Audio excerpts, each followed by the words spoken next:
حجت الوداع کے موقع پر میدان عرفات میں جبل رحمت کے پاس یہ آیت نازل ہوئی۔ آج میں نے دین کو مکمل کر دیا، اکمل تعلیم اليوم اکملت لکم دینکم واتممت علیکم نعمتی، اور جو میری نعمت ہے، نعمت تو اللہ کی بہت ہے، لیکن باقی نعمت دین کو قرار دیا جاتا ہے۔ نعمتوں کا اتمام ہو گیا، دین کی تکمیل کے ساتھ اللہ کی نعمت کا اتمام بھی ہو گیا۔ وَرَضِيتُ لَكُمُ الْإِسْلَامَ دِينًا، اور میں راضی ہوں دین اسلام جو دین نے اپنایا ہے اس سے۔ تو اللہ کی رضا بھی کامل مکمل دین پر چلنے میں ہے۔ دین تو مکمل ملا ہے، اب دین اپنی شکل پر باقی رہے، پھلتا پھولتا رہے، اس میں کسی قسم کی ملاوٹ نہ ہو، جو دین نہیں ہے اس کو بھی دین سمجھا جائے، اس کا اختیار ہے۔ یہ دین باقی رہے، اس کے لیے دین کی محنت بھی ساتھ ساتھ دی گئی، دین کی محنت بھی ساتھ ساتھ دی گئی۔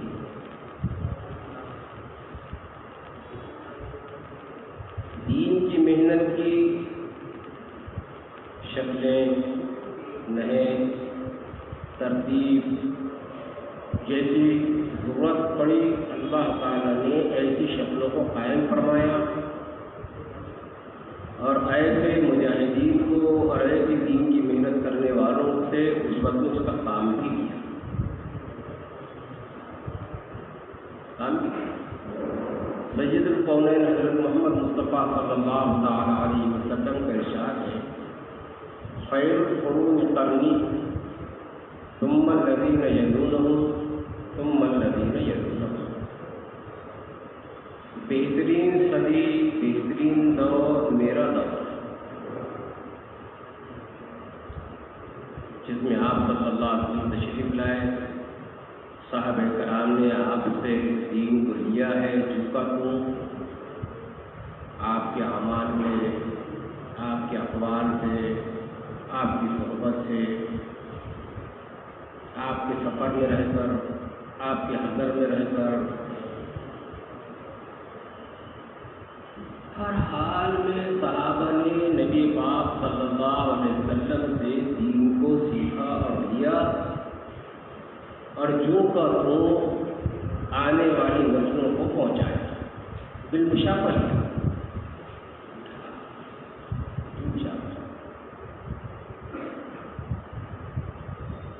دین اس وقت کتابوں میں نہیں تھا کہ وضو کی سنت کیا ہے، بھائی سنت پر کوئی کتاب لکھی ہوئی ہوگی تو نشاندہی دی جا رہی ہو کتاب پڑھنا، کتاب پڑھو، اس میں وضو کی سنتیں لکھی ہوئی ہے، نماز کی سنتیں لکھی ہوئی ہے، نماز کے فرائض لکھے ہوئے ہیں، نماز کے واجبات لکھے ہوئے ہیں، نبی پاک صلی اللہ علیہ وسلم کیسی نماز پڑھتے تھے اس کا طریقہ لکھا ہوا ہے نہیں، نشاندہی کرتے تھے۔ حضور صلی اللہ علیہ وسلم کی نماز کو دیکھنا ہے تو فلاں صحابی کو دیکھ لو، ان کی نماز دیکھ لو، جیسی آپ کو ان کی نماز نظر آ رہی ہے حضور پاک صلی اللہ علیہ وسلم کی ایسی نماز اسی طرح پڑھیں، اسی طرح پڑھیں۔ میں قرآن شریف کیسا پڑھیں تو قرآن شریف سے اصول اور آداب پر تو کتاب لکھی بھی نہیں تھی اس زمانے میں، کتابیں تو بات کی تھی، اللہ کا قرآن شریف سن لو، ان کا تلاوت کرنا دیکھ لو، حضور صلی اللہ علیہ وسلم اس طرح قرآن پاک کی تلاوت کیا۔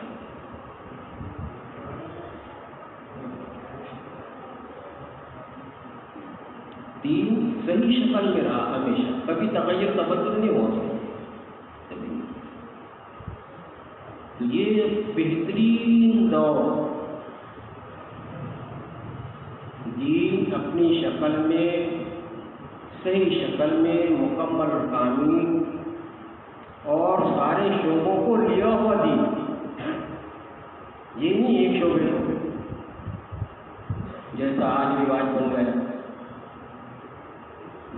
میرا آپ کا ذہن بن گیا، کسی چیز کو ہم نے دیکھ لیا تو بس ہم سمجھ رہے ہیں کہ کامل مکمل دین پر میں چل رہا ہوں۔ کسی نے عبادتوں میں نماز کا اہتمام لے لیا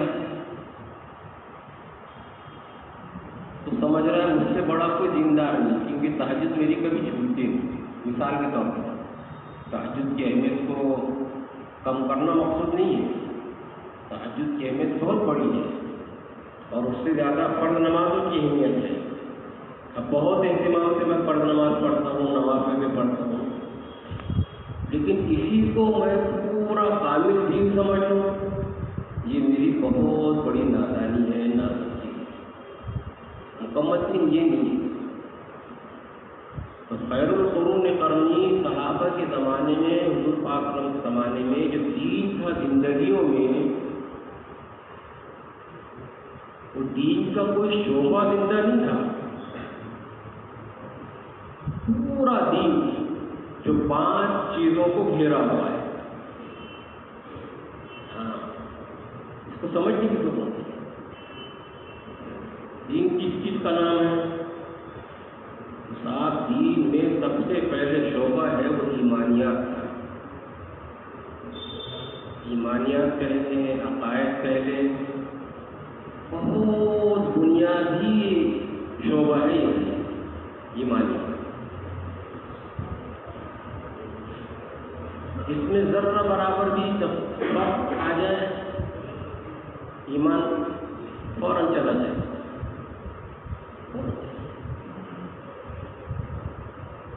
ایک شعبہ ایمانیت کا ہے، آمنت باللہ کما ہوا باسمائہ وصفاتہ وقبلت جمیع احکامہ، ایمان لایا میں اللہ پر جیسا کہ اللہ اپنے ناموں کے ساتھ ہے، صفتوں کے ساتھ۔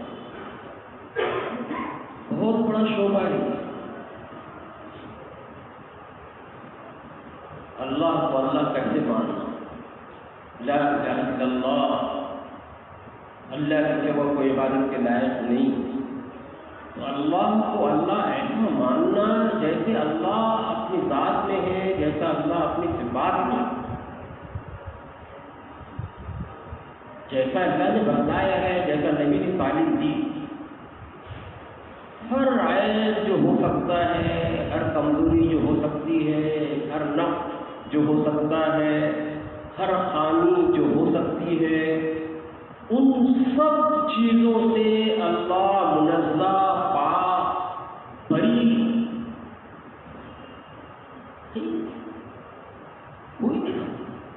وہ اللہ ہو ہی نہیں سکتا اور وہ معبود ہو ہی نہیں سکتا جس کے اندر نقص کا، خامی کا وجود تو بہت دور کی بات ہے، شائبہ بھی نہیں، شائبہ بھی نہیں، ایسا نہیں۔ اللهم انت الاول فليس قبلك شيء وانت الاخر فليس بعدك شيء وانت الظاهر فليس فوقك شيء وانت الباطن فليس دونك شيء۔ وہ ایسا اول ہے کہ اس سے پہلے اول کا کوئی تصور نہیں کیا جا سکتا، اس سے پہلے اول کوئی چیز نہیں، تصور نہیں کیا جا سکتا بالکل، اور ویسا آخر ہے جس کا آخر کا کوئی تصور نہیں کیا جا سکتا۔ جہت سے، جسم سے، جگہ سے پاک ہے،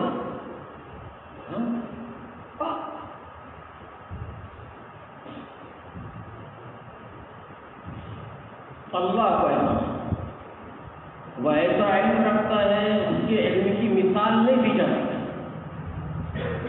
وہ ایسی طاقت رکھتا ہے جس کی طاقت کی کوئی مخلوق میں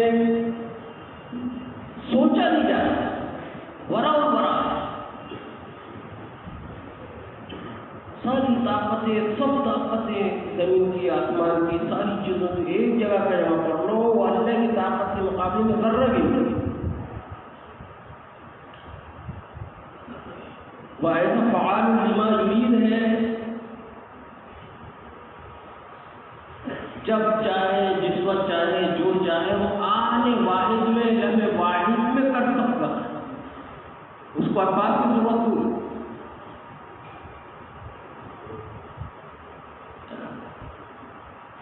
کچھ لوگ آ گئے اللہ کے نبی صلی اللہ علیہ وسلم کی خدمت میں، کہ آپ کا نسب ہمیں معلوم ہے، لوگوں کو معلوم ہے، فلاں کا نسب معلوم ہے، ان کا بھی نسب معلوم ہے، فلاں قبیلے کا خاندان معلوم ہے، نسب معلوم ہے۔ جس اللہ کی طرف آپ دعوت دیتے ہو اس کا بھی تو نسب بتاؤ تو کچھ۔ جبریل امین آ گیا، کہا قل هو اللہ احد اللہ الصمد لم یلد ولم یولد ولم یکن له کفوا احد۔ واللہ ایسا ہے جو ماں سے پاک، باپ سے پاک، بیوی سے پاک، بچوں سے پاک، اپنے ساتھی سے پاک، اپنے شریک سے پاک، وحدہ لا شریک لہ۔ اللہ کو ایسا ماننا جیسا اللہ اپنے ناموں اور صفاتوں کے ساتھ، یا من لا تراہ العیون ولا یصفہ الواصفون ولا تغیرہ الحوادث ولا یخشى الدوائر، یعلم مثاقیل الجبال ومکان البحار وعدد قطر الامطار وعدد ورق الاشجار ولا تواری منه سماء سماء ولا أرض أرضا ولا بحر ما في قعره ولا جبل ما في بعره۔ سبحان اللہ۔ دیہاتی صحابی ایمان والے، اللہ کو مانا ہے، اللہ کو اللہ مانا ہے، اللہ پر ایمان لایا ہے، ایسے اللہ کو مانا جیسا اللہ اپنے ناموں اور صفاتوں کے ساتھ، اور کیسے پیارے انداز میں اللہ کی حمد و ثنا بیان کر رہا، سیدھی سادھی زبان، اور اس کو اللہ کے نبی صلی اللہ علیہ وسلم سن لیا۔ میرا صحابی ہے، آیا ہے اور اللہ کی حمد و ثنا صفت بیان کر رہا ہے، اللہ کے نبی کو پسند آ گئی، آپ کے پاس کچھ سونے کا ٹکڑا تھا یا کسی میں کچھ آیا تھا، فوراً خوشی میں اس کو دے دی، اللہ کے بندے سے کیا پیاری کہانی اللہ کی تعریف ہے۔ یا من لا تراہ العیون، اے وہ اللہ جس کو کوئی آنکھ دیکھ نہیں سکتی، لا تراہ العیون، وہ سب کو دیکھتے ہیں، سب کو دیکھتے ہیں، سمندروں کی گہرائیوں میں جو مخلوق اس کو بھی دیکھتا ہے، تمہارے ہمارے دلوں کے ارمان کیا ہے، دلوں میں کیا پنپ رہا ہے، اس کو بھی دیکھتا ہے۔ کوئی چیز اس کے لیے دیکھنے میں رکاوٹ نہیں، جاننے میں رکاوٹ۔ یا من لا تراہ ویا یصف الواصفون، کسی کی شان ہی اللہ کی صفت بیان کرے، صفت بیان کرنے والے، اللہ کی تعریف بیان کرنے والے تعریف نہیں کر سکتے اللہ کی۔ ولا تغیر الحوادث، ٹھنڈ پڑ رہی ہے، کڑاکی کی سردی پڑ رہی ہے، اچھے متاثر ہو گئے اس میں، اللہ بھی سردی سے متاثر ہوتا ہے۔ سائیکلون آ گیا، سمندر میں طوفان آ گیا، زمین میں زلزلے آ گئے، بڑی تیز آندھیاں چلنے لگی، مخلوق سب متاثر ہو جائیں گی۔ ولا تغیر الحوادث، حادثات اللہ پر اثر انداز نہیں ہوتے، وہ اس سے بڑی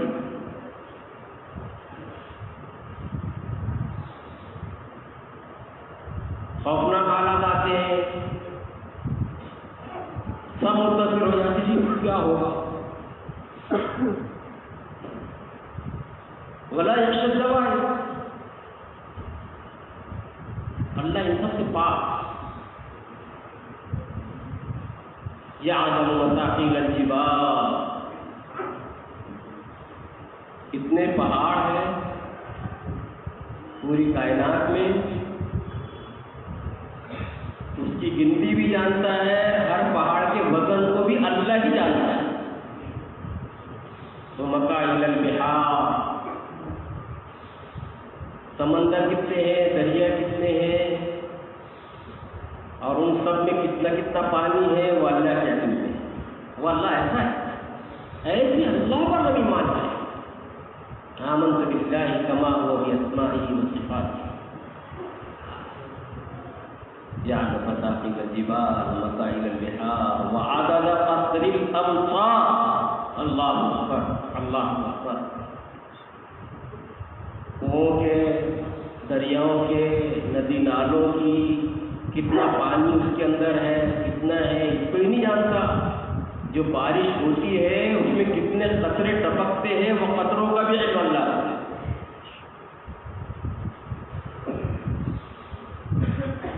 وعدد قطر الانهار وعدد برق الاشجار. اس اللہ پر ایمان لائے ہیں، ایسے لائے ہیں جیسے ہم اپنے ناموں اور صفاتوں کے ساتھ ہے. جو اللہ کائنات کے سارے درختوں کو بھی جانتا ہے، درختوں کے پتے کتنے کس طرف پر ہے وہ بھی اس کے علم میں. ولا تواری سماء سماء ولا ارض ارضا. آسمان کی شان نہیں کہ اللہ سے کوئی چیز اپنے اندر چھپا کے رکھے، نہ زمین کی شان ہے اللہ سے اپنی چیز کو چھپاتا.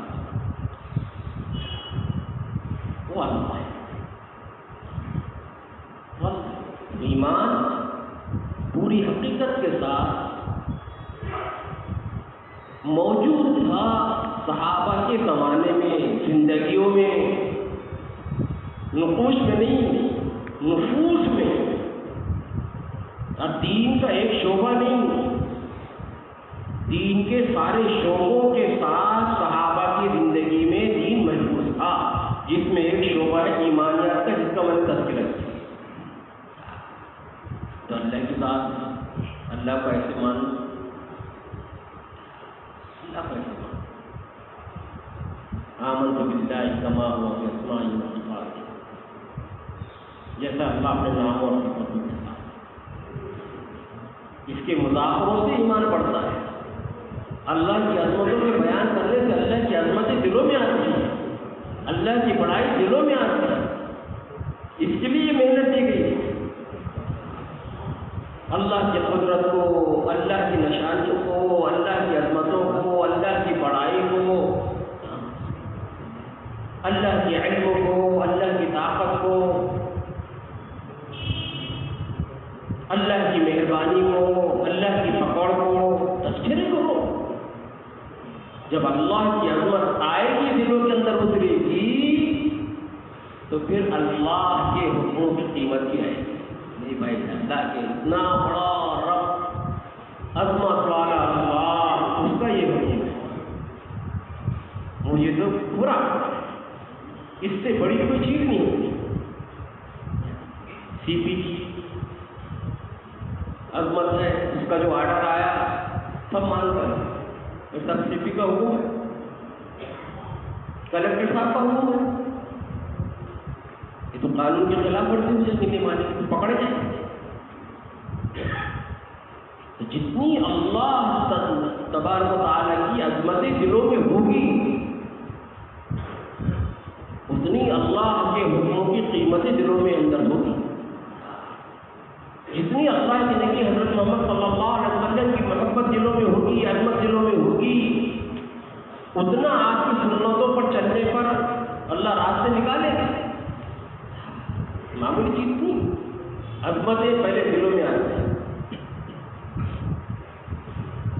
دین پوری حقیقت کے ساتھ،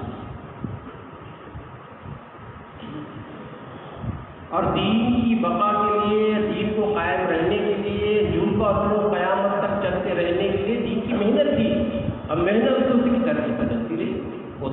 صحابہ خیر القرون قرنی ثم الذین یلونہم، سب سے بہترین قرن دور میرا دور ہے، پھر جو اس سے قریب ہے، پھر جو اس سے قریب ہے۔ علماء نے لکھا ہے کہ کیا خیر، بہتری، بھلائی، منفعات تین دور کے ساتھ مخصوص ہے، اس کے بعد خیر ختم، خیر نکل کے چلے گی، بعد میں خیر نہیں رہی۔ اللہ جزائے خیر دے علماء کو، اور خاص طور پر ہمارے مولانا یوسف صاحب رحمۃ اللہ علیہ کو، بڑے محدث تھے، فقیہ تھے، عجیب تشریح فرمایا، یوں فرمایا کہ تین دور کی خیر کا جو اللہ کے نبی صلی اللہ تعالی علیہ وسلم نے ذکر فرمایا،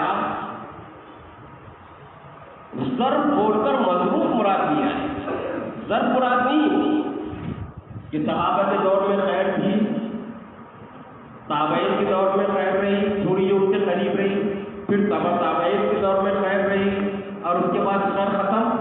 فرمایا نہیں، یہ مفہوم اس کا نہیں ہے، زمانہ مراد نہیں، وقت مراد نہیں، ضرب یعنی برتن، تو زمانہ برتن ہے، پہلا دور، دوسرا دور، تیسرا دور، صحابہ کا دور، تابعین کا دور، تبع تابعین کا دور، یہ ظرف ہے، بولا ظرف ہے خیر کے لیے، لیکن مراد دیا گیا ہے اس کے اندر مضروب، اور بتلا دیا گیا ہے کہ غور کرو ان تین خیر والے دور میں کیا عمل ہوا کرتے ہیں، وہ اگر چلتے رہیں گے جس بھی دور میں تو خیر باقی رہے گی، اور وہ اگر ختم ہو جائیں گے پھر خیر نہیں، سمجھ میں نہیں بتا۔ اور نبی پاک صلی اللہ تعالی علیہ وسلم نے کیا فرمایا؟ لقد من اللہ علی المؤمنین اذ بعث فیہم رسولا من انفسہم یتلو علیہم آیاتہ ویزکیہم ویعلمہم الکتاب والحکمہ۔ اللہ نے نبی پاک صلی اللہ تعالی علیہ وسلم کو تین کام لے کر بھیجے، اللہ کی آیات، کتاب اللہ کی آیات کے ذریعے سے اللہ کے بندوں کو اللہ کی طرف بلانا، اس کی تلاوت کر کے سنانا۔ اس لیے دیکھو آپ جہاں بھی گئے اللہ کے نبی صلی اللہ علیہ وسلم نے قرآن پاک کی آیتیں پڑھی، صورتیں پڑھی لوگوں کی خدمت کی، جس کو دعوت بھی کر لو، بہت بڑا کام تھا دعوت ہے۔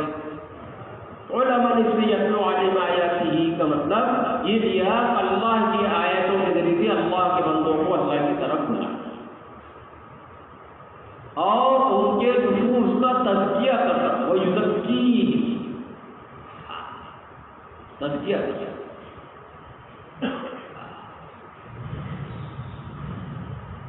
برے اعمال کی نفرتوں کا دلوں میں پیدا ہو جانا، کراہیت پیدا ہو جانا، اس کی گھن پیدا ہو جانا کہ آدمی اس کے قریب بھی نہ چاہیے، اور معروفات کی اتنی محبت، اتنی رغبت، اتنی شفقت پیدا ہو جانا، رغبت پیدا ہو جانا کہ اس کو چھوڑنے کا کبھی طبیعت آواز نہیں ہوتا کہ یہ بھی چیز چھوڑی جا سکتا ہے۔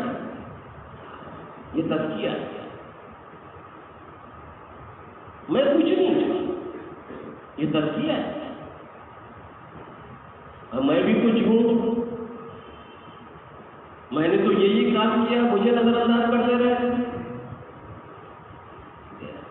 شیطان کو میں نے مارا۔ سلیمان جھانجی رحمۃ اللہ علیہ مولانا حضرت جی مولانا انعام الدین صاحب کے خاص شاگرد، ہمیشہ خدمت کے رہتے، فرماتے کہ میں نے ایک مرتبہ حضرت جی رحمۃ اللہ علیہ سے پوچھا، حضرت شیطان سب کو بہکاتا ہے لیکن شیطان کو کس نے بہکایا؟ اس کو بھی تو کوئی بہکانے والا ہے۔ تو حضرت جی رحمۃ اللہ نے فرمایا شیطان کو اس کے اپنے نفس نے بہکایا۔ انا خیر منہ. اس مٹی کے پتلے کو سجدہ کرنے کا آپ کہہ رہے ہیں، میں تو اس سے بہتر ہوں. بس میں نفس اس نے مارا، نفس کا مارا ہوا کہیں کا نہیں. شیخ سعدی رحمۃ اللہ علیہ کا عالم شعر ہے، ننگ ازدا شیر نر کو مارا تو کیا مارا، ننگ ازدا شیر نر کو مارا تو کیا مارا، ایک بڑے موجی کو مارا کر نفس امارہ کو مارا. بڑے بہادر ہیں آپ، شیر کو پچھاڑ دیا، بہت بڑا کام. شیر کو ننگ ازدا شیر نر کو مارا تو کیا مارا، ایک بڑے موجی کو مارا کر نفس امارہ کو مارا. تو شیر کو پچھاڑنے والا، شیر کو مارنے والا، شیر کو گرانے والا، شیر پر قابو پا لینے والا اور شیر کو چت کر دینے والا یہ کوئی کمال والا نہیں ہے. اپنے نفس کو مار، یہ کمال کی بات ہے. نفس کو مار، کمال کی بات ہے. میرے عزیزوں بزرگوں دوستوں، اللہ کے نبی صلی اللہ تعالی وسلم کے زمانے میں کامل مکمل دین جس کا اعلان اللہ نے فرما دیا، الیوم اکملت لکم دینکم واتممت علیکم نعمتی ورضیت لکم الاسلام دینا. دین کامل مکمل ہم کو ملا ہے اور اس کو اپنی حیثیت پر باقی رکھنے کے لیے نہ ایک اینٹ کا اس کے اندر اضافے کی گنجائش، نہ ایک اینٹ کے نکالنے کی گنجائش، جو کا تو قائم رہے اس کے لیے محنت دی. اور ہر زمانے میں نبی پاک کی امت نے اس محنت کے فریضے کو ادا کیا، ذمہ داری کو نبھایا، تب جا کے دین آج مکمل ہمارے پاس جو کا تو ہے، بغیر رد و بدل جو کا تو یہ ذمہ داری ہماری کی. تو ظرف بول کے مربوط کیا مراد دیا؟ تو نبی پاک صلی اللہ علیہ وسلم کے زمانے میں، صحابہ کے دور میں تینوں کام چل رہے تھے. دعوت بھی چل رہی تھی، دین کا سیکھنا سکھانا بھی عروج پر تھا، اور تزکیہ نفوس بھی تھا. کیا تھا؟ نفس کی اصلاح تھی. غالب تھا دعوت کی محنت، ادھر بھی جاؤ ادھر بھی جاؤ، یہ بھی جماعت بناؤ ادھر بھی جماعت بناؤ، وہاں سے تقاضے پورے کرو، اللہ کے پیغام کو لے کر کے چلو. اسود انسی آ رہا ہے تو اس کا مقابلہ کرو. اور نبی پاک کی پردہ فرمانے کا ابو بکر رضی اللہ تعالیٰ عنہ کے زمانے میں زکوٰۃ کو روک دیا لوگوں نے، ان سے مقابلہ کرو اور فلاں جگہ جاؤ. پورا تاریخ میں علماء بیان کرتے ہیں کہ اگر ابو بکر کی ذات اس وقت نہ ہوتی تو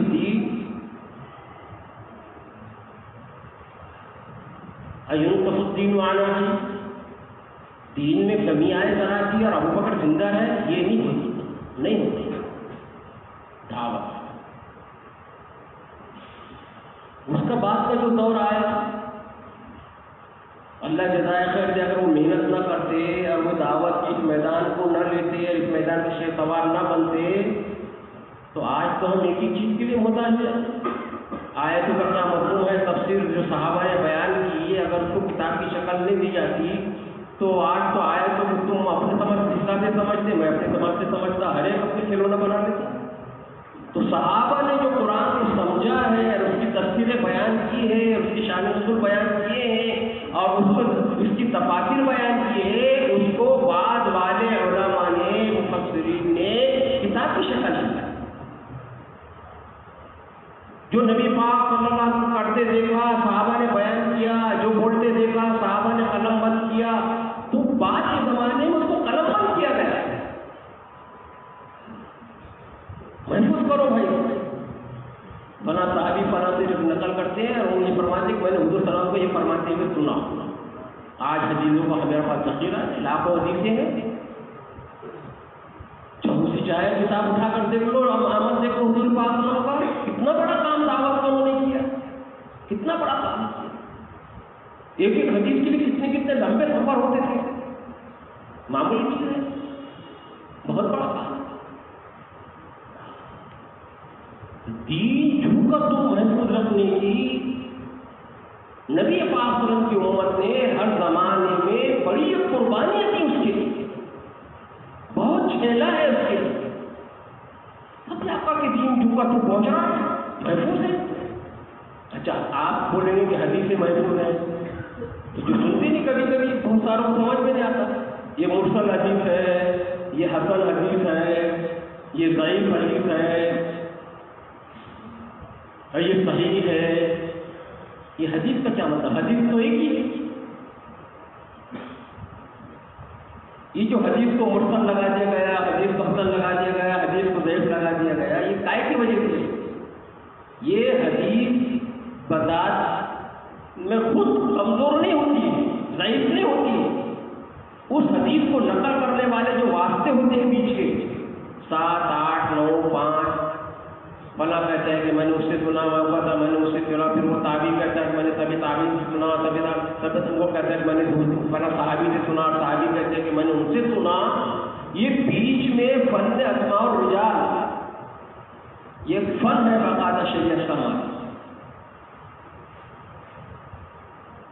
اب یہ زید کہتے ہیں کہ میں نے عمر سے سنا.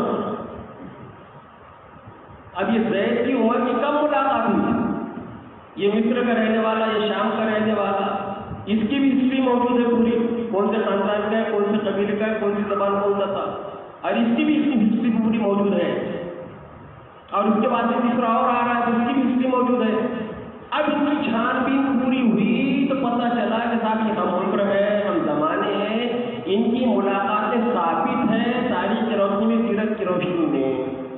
اب ایسے چلتے چلتے بیچ میں ایک آ گیا کہ صاحب ایک آدمی اس کے اندر ایسی روایت کرنے والا ہے جس سے زندگی میں 1 مرتبہ یا 2 مرتبہ جھوٹ بولنا بھی ثابت ہے. اچھا ان سے جھوٹ بھی ثابت ہے، اس حدیث کو درجہ مت کرو. ارے صاحب اس میں تو بیچ میں ایک آدمی ایسا آ گیا ہے جس نے عدالت میں جھوٹی گواہی دے دی. اچھا یہ اس کو اس کی تاریخ جو مل رہی ہے کہ فلاں جگہ میں جھوٹی گواہی ثابت، ان کی روایت سے ایک طرف الگ ہے، کیونکہ بیچ میں ایک آدمی ایسا ہے. اچھا کوئی جھوٹ نہیں ثابت، کوئی یہ مثال دے رہا ہوں، بہت ساری مسئلے آتے ہیں، جیسے انسان ہے ہوتے ہیں. آگے چلو پھر کیا ہے؟ ارے صاحب یہ تو سب امانت دار، دیانت دار، کوئی الزام نہیں، کوئی تہمت نہیں، لیکن یہ جو فلاں آدمی بیچ میں آیا نا، ان کے بارے میں معلوم پڑا کہ فلاں عمر میں پہنچ کر ان کا حافظہ ذرا کمزور ہو گیا تھا، بھول پڑ گئی تھی ان کی دماغ میں. اچھا تو بھول پڑنے والے آدمی کی روایت کو کیسے لیا جائے؟ یہ ہے ضعف، حسن، صحیح روایت کمزور کی ہے. تو جس طرح حدیث لاکھوں کی حدیثیں محفوظ، حدیثوں کو نقل کرنے والے جتنے واسطے آتے ہیں وہ سب موجود ہیں. یہ دعوت کا کام نہیں ہوا. خیر القرون قرنی ثم الذین یلونہم، سب سے بہترین دور میرا دور، پھر جو اس کے قریب ہے. یہ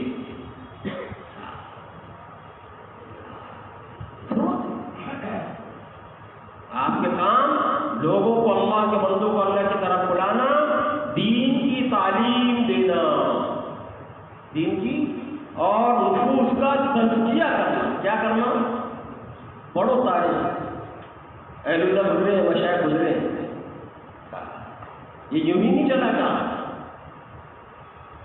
حالات جب نارمل ہوتے ہیں اس کا حل دوسرا ہوتا ہے.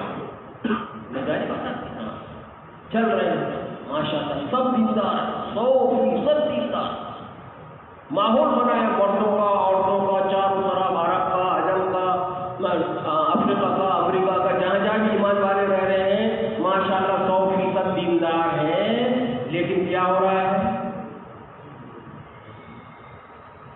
اب اپنے اندر آدمی محاسبہ کر، الکئی مندار اللہ، اپنے آپ کو ٹٹولے آدمی، عقل مند ہوئی.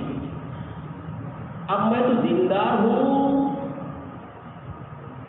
اب میرے اوپر 10,000 روپے کی زکوٰۃ، جو مال میرے پاس میں ہے 10,000 روپے کی زکوٰۃ فرض ہو رہی ہوگی، تو میں 10,000 نکالوں، میں 1,00,000 روپے نکالوں، میں اپنے سونے چاندی کا، روپے بینک بیلنس کا 5,00,000 روپے زکوٰۃ نکالوں.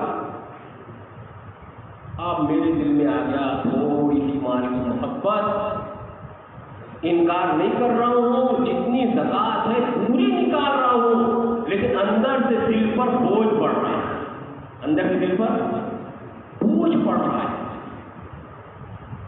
انکار بھی نہیں، رک بھی نہیں رہا، دے بھی رہا ہوں۔ اب مجھے احساس بھی ہو رہا ہے تیرے دل میں یہ کھوٹ آئی کیسے؟ یہ تو بیماری ہے، یہ تو روگ ہے، اب اس کا علاج اہل اللہ ہے، مشائخ ہیں، ان کی مجلسیں ہیں، ان کی صحبتیں ہیں، وہاں قال اللہ قال رسول چل رہا ہے، وہ ماحول ہے، ذرا ان کی صحبت میں چند دن رہو۔ یہ مال کی محبت میں جو تھوڑا غلبہ کرنا چاہ رہے ہیں، اگر یہ پھوڑے کو ابھی آج نہیں پھوڑیں گے تو کل کو ناصور بنے گا، بہت مشکل میں ڈال دے گا۔ ارے عبد القدیر یار، یہ جو تکلیف ہو رہی ہے زکات دینے میں، ذرا سی بھی جھجک ہو رہی ہے، اس روگ کا علاج کر پلک۔ مشائخ یوں نہیں رہی، یتلو علیہم آیاتہ ویزکیہم ویعلمہم الکتاب والحکمہ۔ تزکیہ بھی ضروری ہے، قرآن کی اور سنت کی تعلیم بھی ضروری ہے، تعلیم کے بغیر اللہ جزائے خیر دے۔ حضرت مولانا الیاس صاحب رحمۃ اللہ علیہ تو 6 نمبر بڑے عجیب انداز سے نکالے ہیں، کوئی نمبر جائز نہیں ہے، فضول نہیں ہے، جس کو بھی طرح سے تم ہلکا سمجھ کے توجہ ہٹا دو گے، ساری گاڑی پلٹ کے اتر جائے گی، ساری بات پلٹ کے اتر۔ دعوت کے اتنا غلبہ، اتنا غلبہ، اتنا غلبہ، جماعت کھڑی ہوئی تک کہ یہ داعی جو ہے اپنی باتوں میں لگا ہوا ہے، تقاضوں میں، اور جیسے امام صاحب نے سلام پھیرے، اس کو سنت کی کوئی پرواہ نہیں، وہ آ کر پھر اپنے تقاضے کی فکروں میں لگا ہوا۔ امت کے حق میں اجتماعی اعمال اور انفرادی اعمال، اتنا غلبہ، اتنا غلبہ، اتنا غلبہ کہ میں خود اپنے ذات سے پوچھوں دعاؤں میں تیرا دین کتنا لگ رہا ہے تو پتہ چل جاتا ہے، قرآن پاک کی تلاوت میں تیرا جی کتنا لگ رہا ہے، کتنا یکسوئی کے ساتھ۔ اب خدا نخواستہ اگر اور بگڑا آ گیا تو اگر موقع مل گیا تو نماز بھی لگا، کیونکہ کسی کو دکھ رہا تھوڑی، پتہ تھوڑی چل رہا، دیکھا دیکھی کا دین مطلوب نہیں، اللہ کے حقیقت سے بھی مطلوب ہے، حقیقت سے بھی۔ تو حضرت مولانا یوسف صاحب کی تشریح فرمایا کرتے تھے، ضرب بول کر مضروب مراد دیا گیا ہے، اس کی مثال دیتے ہیں۔ ارے صاحب روڈ کیا بہ رہا ہے، روڈ خطرناک روڈ بہ رہا ہے، ارے لوگوں نے جا کر روڈ دیکھا، روڈ تو جگہ پر ہی ہے، وہ کہاں بہ رہا ہے، اس پر جو لوگ چل رہے ہیں پھر رہے ہیں وہ بہ رہے ہیں، وہ ٹرافک ہے، اس کو بول رہے ہیں وہ روڈ بہ رہا ہے، نہ خود رہنے کے لیے ادھر نکل پیچھے چلے گی کہ نہ، ارے ناک تو جگہ پر ہی لگی ہوئی ہے، ناک خود بہنے کا مطلب کیا ہے؟ ناک نہیں بہ رہی، ناک کے اندر کا مواد بہ رہا ہے، بولو کیا بہ رہا ہے؟ تو ناک ظرف ہے، مواد کیا ہے؟ مضروب۔ خیر القرون قرنی ثم الذین یلونہم ثم الذین یلونہم، بہترین دور میرا دور، جو اس سے پھر اس کے بعد جو اس کے قریب ہے، پھر اس کے بعد جو اس کے قریب ہے۔ ان دوروں میں کیا تھا؟ دعوت کا کام بھی چل رہا تھا، دین کا سیکھنا سکھانا بھی چل رہا تھا، اور تزکیہ قلوب بھی ہو رہا تھا۔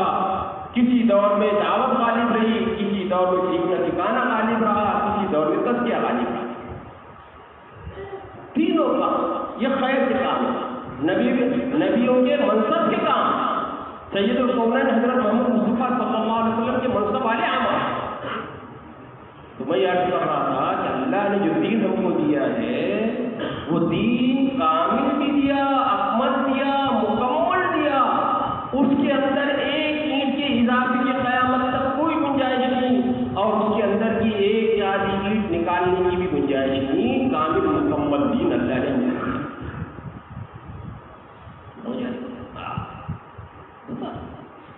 زمانے میں آئے بہت حالات آئے، بہت فتنے اٹھے،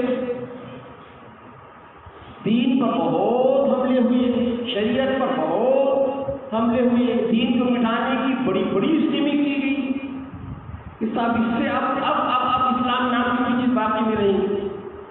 قرآن کی ایک آیت محفوظ نہیں رہی، ایسے فتنے لائے ہیں لوگوں نے، ایسے فتنے لائے ہیں، لیکن اللہ تعالیٰ نے ایسے جیالے پیدا کیے، ایسے جیالے پیدا کیے کہ اسلام میں قرآن میں ایک زبر دیر کا بھی فرق نہیں آیا۔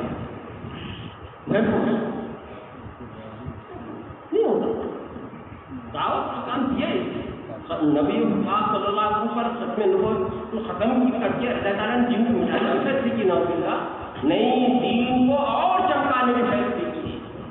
ہر امتی دین کی حفاظت کے لیے، دین کی تبلیغ کے لیے، دین پر اپنا تن من دھن لگانے کے لیے ایسا تیار رہے، ایسا تیار رہے جیسے خیر القرون میں لوگ تیار ہیں۔ دین میں کمی آئے میں بیٹھا رہوں نہیں۔ اللہ جزائے کرتے حضرت مولانا ابو الحسن علی ندوی رحمۃ اللہ علیہ مفکر اسلام ہے، بڑے بڑے تاریخ پر بہت بڑی نظر ہے، آپ مورخ بھی ہیں، مفسر بھی ہیں، محدث بھی ہیں، آپ بہت وقت کے ولی کامل بھی ہیں۔ اللہ نے پتہ نہیں کیا کیا صفتیں بیعت حضرت مولانا کے اندر، تاریخ کا بڑے بڑے کارنامے کی کتابیں لکھتے ہیں، بادشاہوں کی تاریخ، ہندوستان کی تاریخ لکھی ہے، بہت زبانوں میں لکھی ہوئی ہے، بہت مصنفین نے لکھی ہے، مسلمانوں کی تاریخ لکھی ہے، اسلامی حکومتوں کی سب چیزیں محفوظ ہیں۔ مولانا نے ایک کتاب لکھی ہے تاریخ دعوت و عزیمت، کیا نام ہے بولو؟ تاریخ دعوت و عزیمت، بہت 8 جلدوں میں۔ کیا مطلب اس کا؟ یعنی ان ہستیوں کی تاریخ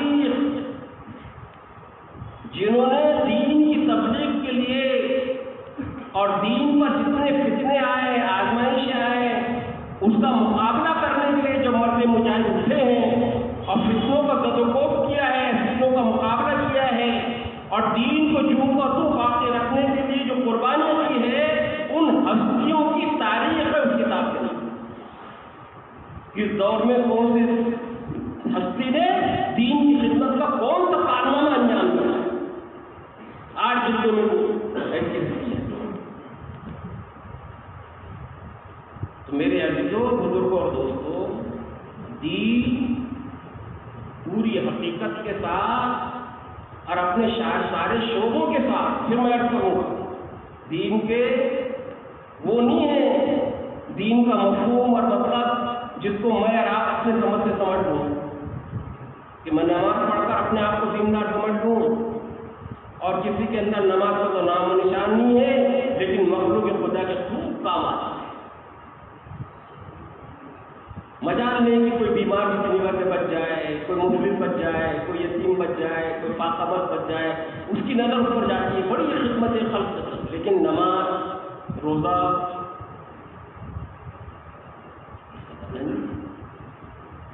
دین 5 شعبوں کو حاوی ہے، جس میں ایمانیات ہے، ایسا ایمان اللہ پر لانا جیسے اللہ اپنے ناموں اور صفتوں کے ساتھ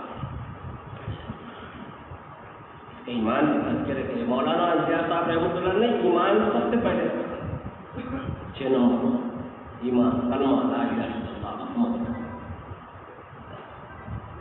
اتنی محنت ہونے کے باوجود کبھی جائزہ بھی لینا چاہیے، محاسبہ بھی کرنا چاہیے۔ آج بھی جماعتوں میں کتنے ساتھی نکلتے ہیں اور جو نہیں نکل رہے بیچارے ان کا تو اللہ بس میری آپ کی پکڑ سے حفاظت فرمائے، کلمے کے الفاظ تک کے صحیح علم ہے، ذکر ہے، کتنا ہم نے یعنی کیسا وسیع مفہوم تھا اس کا، ایمان کا، نماز کا، علم ذکر کا، اکرام کا، اخلاص کا اور تبلیغ وقت کا، اتنا وسیع مفہوم تھا کہ آدمی بے چین اور بے قرار ہو جاتا 6 ایمانی صفات کو اپنی زندگی میں پیدا کرنے کی۔ اتنا محسوس کیا تشریح قرآن کا اللہ 10 سورت، چلو کسی طرح 10 سورت ٹھیک ہو جائے، لیکن دیوالی مفصل بھی تو ہے، فجر میں بڑی بڑی صورتیں بھی تو پڑھنا ہے، کبھی توفیق، کبھی دل میں خیال کہ کچھ بڑی صورتیں تو یاد ہو جائیں اور وہ بھی صحیح ہو جائے۔ ہمارے اللہ والے کہہ رہے تھے، بزرگ کہہ رہے تھے، ہمارے ساتھ سفر میں ایک ساتھی تھا، ہم جا گئے تو ہم تو سفر میں تھے، ان سے کہا کہ بھائی آپ مقام میں آ کے پڑھا دیجیے عشاء کی نماز، اور وہ ہم تقاضوں کو بھیجتے تھے، ملکوں میں، اندرون میں، بیرون میں، بادشاہ کا ذمہ دار کہلاتے تھے۔ عشاء کی نماز ہم نے ان کے پیچھے پڑھی تو فرماتے ہیں کہ میں 10 مرتبہ سوچتا رہا، یا اللہ میری نماز ہوئی کہ نہیں ہوئی، ہوئی کہ نہیں ہوئی، ہوئی کہ نہیں ہوئی، ایسی آیت پڑھا، یہ آیت ایسی پڑھا، کیا کروں کیا نہیں کروں، کیا کروں کیا نہیں۔ اب یہ ہمارا ان ساتھیوں کا حال ہے قرآن پاک کے پڑھنے کا جو اندرون بیرون کے تقاضوں کو پورا کرنے کے ذمہ دار ہے۔ تو قرآن کو صحیح کرنا بھی ضروری ہے۔ ابھی کچھ دن پہلے ایک جگہ نماز پڑھا، اثر سے پہلے وہاں پڑھ گیا دوسری مسجد میں، اور وہاں ایک بڑے ذمہ دار ماشاء اللہ، اور اپنے آپ کو تو پتہ نہیں کیا کیا سمجھتے ہیں اس وقت میں وہ، اور جب اذان بھی اثر کی تو بس سر کو پکڑ کے بیٹھ گیا۔ یا اچھا ایک مسجد کا مسئلہ نہیں ہے، آپ علماء ہیں، پوچھو ذرا ان سے ہمارے ہاں مؤذنوں کی اذانوں کا کیا حال ہے، کتنی صحیح ہوتی، کتنی غلط ہوتی۔ اگر کوئی ایگزام کا سینٹر قائم کر لیا جائے نا تو میرا خیال یہ بولتا ہے کہ 90% تو فیل ہو جائیں گے۔ کیوں وجہ علم و فکر دیا ہے 6 نمبر میں، لیکن اذان صحیح کر لوں نہیں،